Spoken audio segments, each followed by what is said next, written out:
গণভোটের এতগুলো প্রশ্ন, আমার তো মনে হয় এখানে যারা পিএইচডি পাস করছেন তারাও এই এত পৃষ্ঠার পড়াশোনা করে গণভোট দিতে যাবেন না। একবার বলেছে জুলাই জাতীয় সনদ সংবিধান সংস্কার বাস্তবায়ন আদেশ 2025 এবং জুলাই জাতীয় সনদ, এর উপরে আপনি হ্যাঁ বা না বলেন। এই দুইটা জিনিস পড়তে আমারও তো 2-3 ঘন্টা সময় লাগছে। বিভিন্ন সংস্কার প্রস্তাব এবং সুপারিশ নিয়ে কথা বলি, এখানেও বুদ্ধিভিত্তিক কিছু অনাচার হয়েছে। জাতীয় ঐকমত্য কমিশন 9 মাস 10 মাস চলে সবার সাথে আলোচনা করলেন, আমাদের সাথে আলোচনা করলেন, সকল রাজনৈতিক দলের সাথে। সুপারিশটা দেওয়ার সময় ওখানে বুদ্ধিভিত্তিক অনাচার হয়েছে। তারা যা আলোচনা হলো তার বাইরে সুপারিশ দিয়েছে, যা আলোচনা হয়েছিল তার কিছু কিছু বাদ দিয়েছে।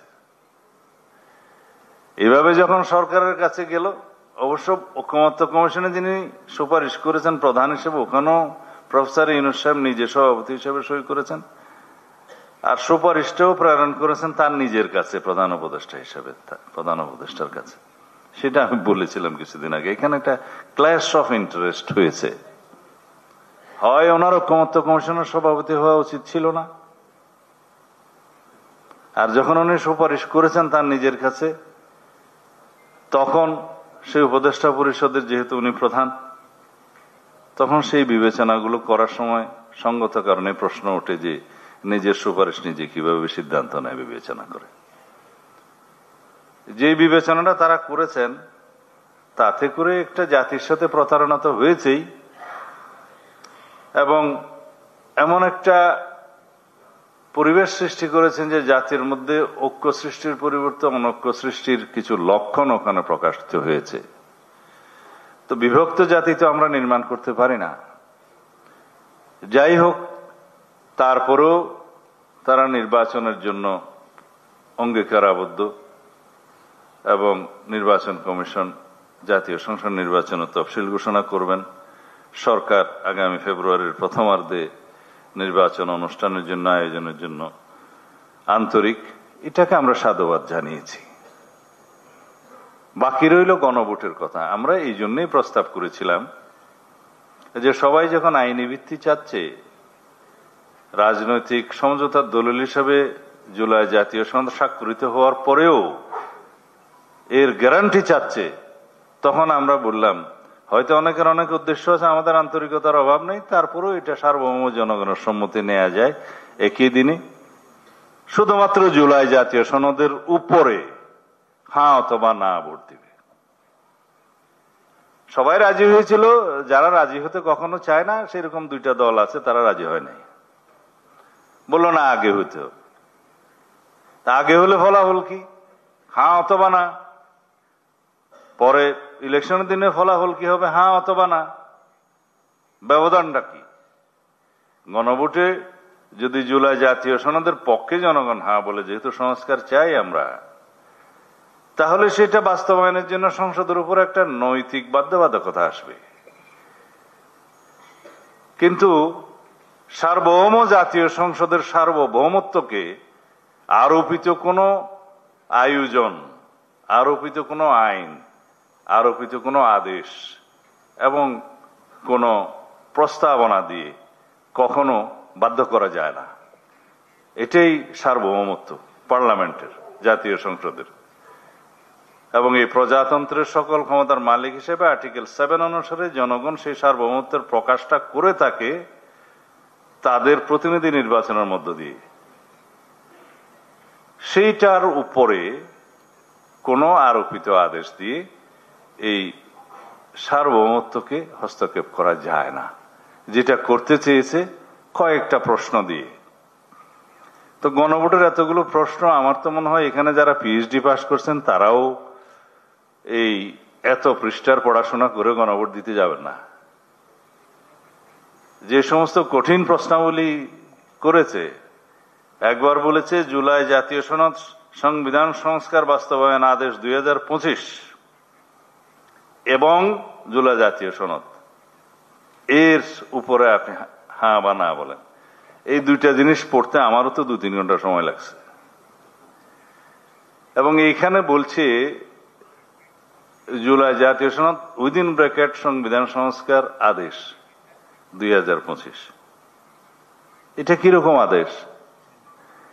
বাংলাদেশে রাষ্ট্রপতির আদেশ জারি করার কোনো এখতিয়ার নাই, সংবিধান তো পারমিট করে না, এবং ইতিহাস যদি বলি সেই হিসাবেও সেটার আর মেয়াদ নাই। রাষ্ট্রপতির আদেশ ক্রমে পিইউ, যেটা আপনারা জানেন যে পিইউ হিসাবে, যেমন এটা RPO, representation of people's order, Chittagong বিশ্ববিদ্যালয় তো বোধহয় রাষ্ট্রপতির আদেশ ক্রমেই হয়েছিল মনে হয় না, রাষ্ট্রপতির আদেশ ক্রমে সেরকম আদেশ আছে। অবশ্য ঢাকা বিশ্ববিদ্যালয় এটা অধ্যাদেশ 73। অধ্যাদেশের ক্ষমতা যেদিন রাষ্ট্রপতি প্রাপ্ত হয়েছে, 73 জাতীয় সংসদ নির্বাচন অনুষ্ঠিত হওয়ার পরে, সংসদ বসার পরে, মুলতবি হওয়ার পরে, সে অধ্যাদেশ জারির ক্ষমতার পরে আর কোনো আদেশের কোনো সুযোগ নাই। কিন্তু সেই আদেশকে আর্টিকেল 152-তে আইনের মর্যাদা দিয়ে এই জন্যই বর্ণনা করা হয়েছে, কারণ ইতিপূর্বে যে সমস্ত আদেশে যে প্রতিষ্ঠান, যে আইনগুলো বহাল করা হয়েছে, আছে, বিদ্যমান আছে, ওগুলো যাতে বহাল থাকে। কিন্তু ওইটা হচ্ছে অতীত, এটা হচ্ছে ইতিহাস। আদেশের কোনো ভবিষ্যৎ নাই। আদেশ করার মতো কোনো আইনি সাংবিধানিক বৈধতা কারো নেই। কিন্তু আদেশ একটা হয়েছে, বলছে কেন? গণ অভ্যুত্থানের অভিপ্রায় বাস্তবায়নের জন্য, অভিপ্রায়ের মাধ্যমে প্রকাশিত জনগণের অভিপ্রায়কে ধারণ করার জন্য এই আদেশ জারি করা হলো। তো জুলাই গণ অভ্যুত্থানের অভিপ্রায় বাস্তবায়নের জন্য তো সাংবিধানিক পদ্ধতিতে আপনারা ঢুকে গিয়েছেন। আপিল বিভাগের অ্যাডভাইজরি রুল হিসেবে আর্টিকেল 106 অনুসারে পরামর্শ নিয়ে আপনারা ওই সংবিধান অনুসারেই এই উপদেষ্টা পরিষদ সবাই শপথ নিয়েছেন, রাষ্ট্র পরিচালিত হচ্ছে। তা এখন আবার অভিপ্রায়ের দোহাই দিয়ে আপনি আদেশ কিভাবে দিবেন? অভিপ্রায় তো সংবিধানের মধ্যে ঢুকে গিয়েছে। তা আমরা যদি সেই কথা বলি, বলে যে বারবার সংবিধান সংবিধান বলে, তো সংবিধান না হলে রাষ্ট্র কি হাওয়ার উপর চলবে? রাষ্ট্র তো চলে আইন দিয়ে, কানুন দিয়ে, অভিপ্রায় দিয়ে তো চলে না, আবেগ দিয়ে তো রাষ্ট্র চলে না। তো সুতরাং আমরা আইনের কথা বলছি, সংবিধানের কথা বলছি, এবং ধারাবাহিক আইনানুগ প্রক্রিয়ার মধ্য দিয়ে আমরা যাচ্ছি। এবং কেউ কেউ বলতে শোনা যায় যে আর্টিকেল 106 অনুসারে সরকার গঠিত হলেও এখানে নাকি সংবিধানের অনেক অনুচ্ছেদ অ্যাব্রোগেটেড হয়ে গেছে।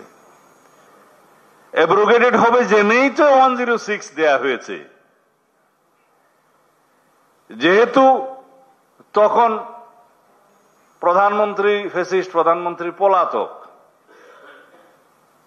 তা আর্টিকেল 106 এর অ্যাডভাইস নেওয়ার জন্য রাষ্ট্রপতি যখন সুপ্রিম কোর্টে পাঠাবেন, তার আগে প্রধানমন্ত্রীর দস্তখত নিতে হবে, যেহেতু রাষ্ট্রপতি দুইটা ফাংশন ছাড়া বাকিগুলো প্রধানমন্ত্রীর অ্যাডভাইস নিতে হয়, রিকমেন্ডেশন নিতে হয়। তখন তাদেরকে আমি মাঝে মধ্যে বলতে ইচ্ছা করে, তাইলে কি দিল্লি গিয়ে দস্তখত নিয়ে আসলে ভালো হইতো? সেরকম একটা সিচুয়েশন ক্রিয়েট হয়েছে বলেই তো রাষ্ট্রপতিকে 106-এ যেতে হয়েছে। আর তারা অ্যাব্রোগেশনের কথা যারা বলছে, তারা মনে করছে যে এটা রেগুলার রাষ্ট্র চলতে হবে, আর্টিকেলের দোহাই দেয়।